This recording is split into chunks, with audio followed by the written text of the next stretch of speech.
ছাত্ৰ ছাত্ৰীসকল আজি আমি কৰিবলগীয়া এক্সপেৰিমেণ্টটোৰ উদ্দেশ্য হৈছে পিন পদ্ধতিৰে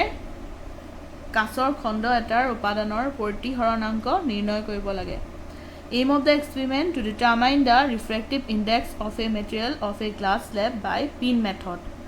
এই এক্সপেৰিমেণ্টটো কৰিবৰ কাৰণে আমাক লাগিব স্কেল, প্ৰটেক্টৰ, গ্লাছ স্লেব, 4টা পিন, হাৰ্ডবোৰ্ড এখন আৰু পেন্সিল, ৰাবাৰ আৰু এখন গ্ৰাফ লাগিব। এতিয়া আমি পোনপ্ৰথমে কি কৰিম, পোনপ্ৰথমতে আমি এখন কাগজ লওঁ আৰু তাত আমি গ্লাছ স্লেবৰ আউটলাইনটো ড্ৰ কৰিম।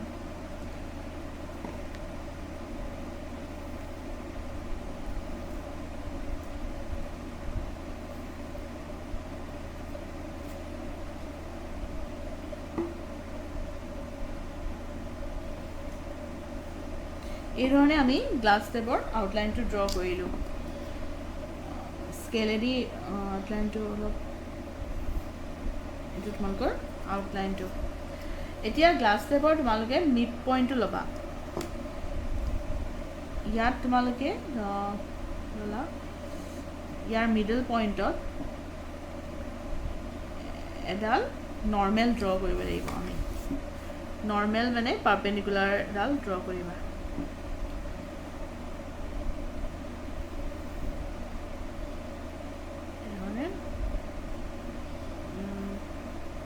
ড্ৰ কৰি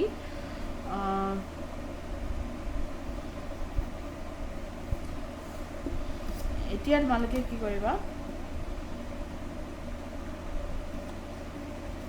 প্ৰটেক্টৰৰ দ্বাৰা ইয়াত তোমালোকে 30 ডিগ্ৰী ল'বা। ইয়াত 90 থৈ 30 10 20 30 ডিগ্ৰীত আকৌ এডাল ষ্ট্ৰেইট লাইন ড্ৰ কৰি থবা। এই লাইনডালে তোমালোকৰ ইনচিডেণ্ট ৰে বুজাইছে। ইনচিডেণ্ট ৰেডাল এইডাল আৰু এইটো হৈছে তোমালোকৰ নৰ্মেল। আৰু আমি জানো যে ইনচিডেণ্ট ৰে আৰু নৰ্মেলৰ মাজৰ কোণটোৱে হৈছে এংগল অফ ইনচিডেঞ্চ। এতিয়া আমি এই যিডাল লাইন ড্ৰ কৰিলোঁ তাত আমি পিন দুটা থ'ম। যিটো আমাৰ ইনচিডেণ্ট ৰেত আমি দুটা পিন থ'ম।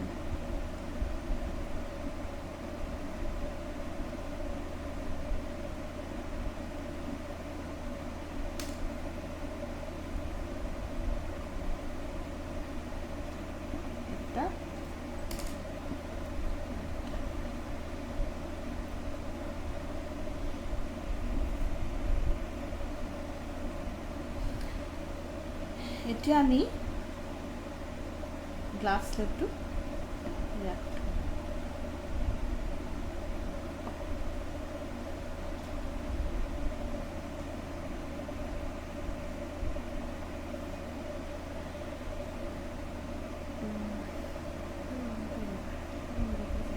তাৰপিছত তোমালোকে অবজাৰ্ভ কৰিবা যে ইয়াৰ কোনডোখৰ তোমালোকৰ ষ্ট্ৰেইট লাইনত আছে, তাত তোমালোকে পিনটো থবা।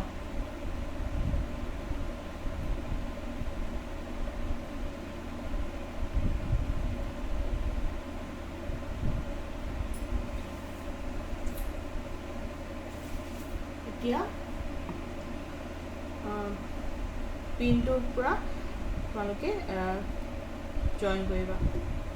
পেন্সিলেৰে।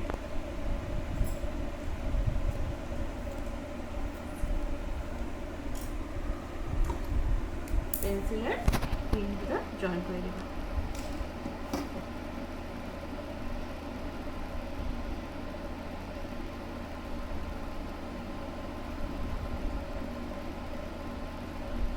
এইটো হৈছে তোমালোকৰ ইমাজিন ৰে। তাৰপিছত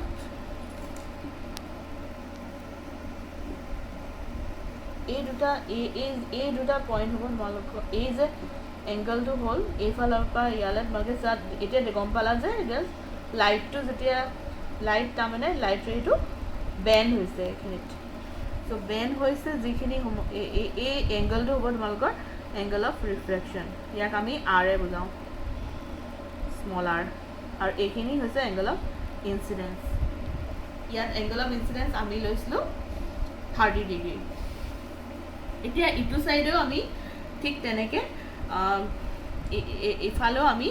35 ডিগ্ৰী হিচাপত ল'ম 35 ডিগ্ৰী হিচাপত ল'লে তোমালোকে ইয়াৰ পৰা 35 ডিগ্ৰীত এটা ইনচিডেণ্ট ৰে ড্ৰ কৰিবা 10 20 30 35 তাৰপিছত আগৰ দৰে 35 ডিগ্ৰীত তোমালোকে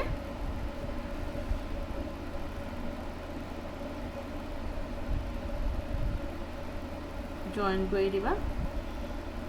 আৰু ইয়াত তোমালোকে আকৌ দুটা পিন ল'বা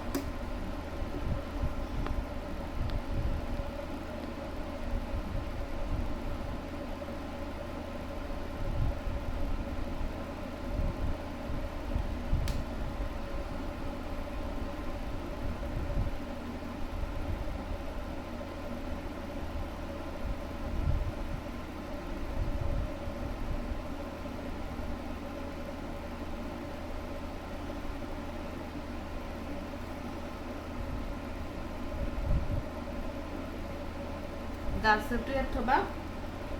তাৰপিছত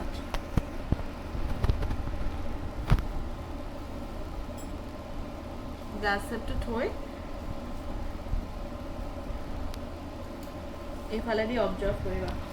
আগৰ দৰে অবজাৰ্ভ কৰি এইখিনিতে দেখা পাবা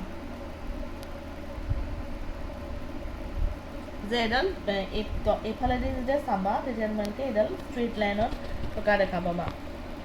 যিটো ইন ৰিয়েলিটি তোমালোকৰ ষ্ট্ৰেইট লাইনটো এইফালে হ'লহেঁতেন কিন্তু যিহেতু গ্লাছ চেপেদি চাইছে তেতিয়া তোমালোকে দেখিবা যে পিনটো এইফালেদি অহা নিচিনা লাগিব ৰেটো গতিকে ইয়াত তোমালোকে এটা পিন থবা আৰু সিটো পিনো তাতে আৰু এটা পিন থবা দুইটা পিন ষ্ট্ৰেইট লাইনত থাকিব গতিকে আমি এতিয়া 35 ডিগ্ৰীৰ কাৰণে আৰু এটা ৰে পালোঁ সেইটো আগৰ দৰে জইন কৰিবা পিনবিলাক য'ত য'ত পাইছা পিনবিলাক থৈছিলা তাত তোমালোকে এনচাৰ্কল কৰি দিবা এতিয়া এইটো এটা জইন কৰি দিবা এইটো তোমালোকৰ ইমাৰ্জেণ্ট ৰেটো এইটো এংগলৰ কাৰণে এতিয়া আমি এটা ৰিফ্ৰেক্টেড ৰে পালোঁ এংগল অফ ৰিফ্লেকশ্যন পালোঁ এইটো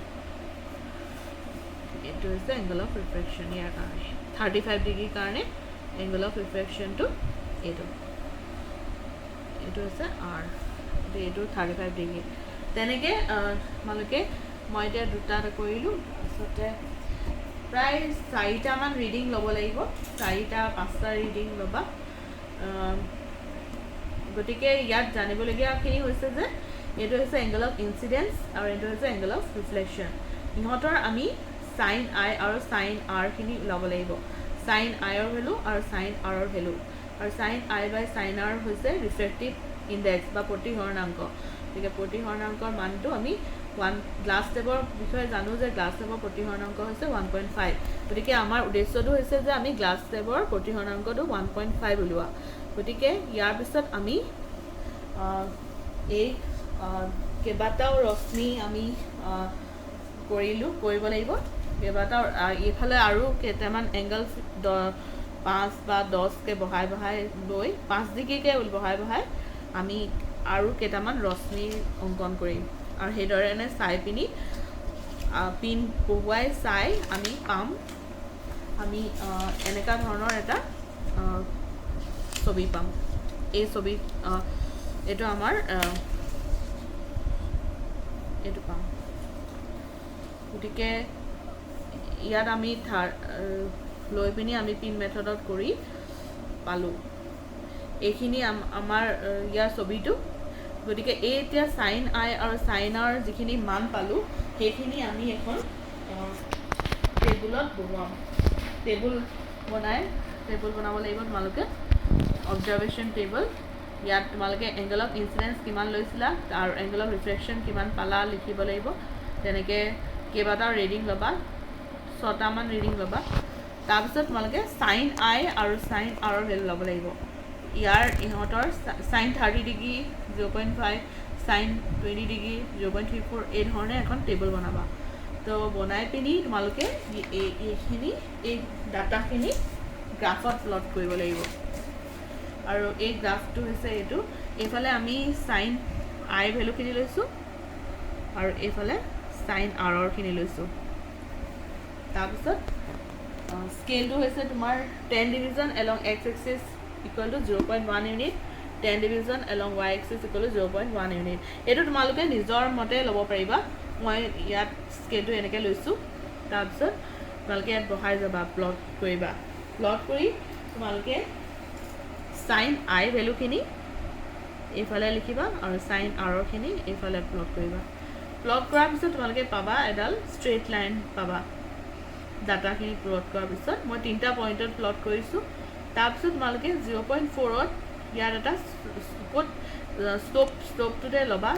লৈ পিনি এই দুটা জইন কৰি দিবা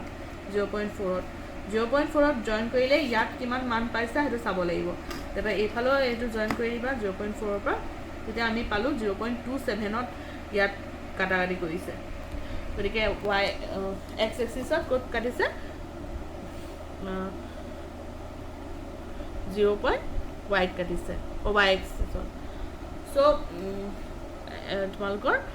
সাইন আই বাই সাইন আৰৰ ভেলুটো তেতিয়াহ'লে কিমান হ'ব সাইন আই ভেলুটো 0.4 পালোঁ আৰু সাইন আৰৰ 0.27 গতিকে শ্লোপ অফ দি গ্ৰাফ হ'ব তোমালোকৰ sine i by sine r equal to 0.4 divided by 0.27 equal to 1.48 পাবা কেলকুলেট কৰিলে আৰু এইটো এপ্ৰক্সিমেটলি 1.5 হয় আৰু আমাৰ ৰিজাল্টটো তেতিয়াহ'লে শুদ্ধ হৈছে কাৰণ ৰিফ্ৰেক্টিভ ইণ্ডেক্স অফ গ্লাছ আসলে আমি জানো যে 1.5 হয় গতিকে আমাৰ আমি এপ্ৰক্সিমেটলি 1.5 ভেলুটো ওচৰাচি ভেলু এটা পাইছোঁ গতিকে এইটোৱে হৈছে তোমালোকৰ ৰিফ্ৰেক্টিভ ইণ্ডেক্স অফ গ্লাছ ওলোৱাৰ পিন মেথডৰ প্ৰক্ৰিয়াটো গতিকে তোমালোকে গ্ৰাফটো অংকন কৰি তাৰপৰা শ্লোপ অফ দি গ্ৰাফ উলিয়াবা আৰু ভেলুটো 1.5 হ'ব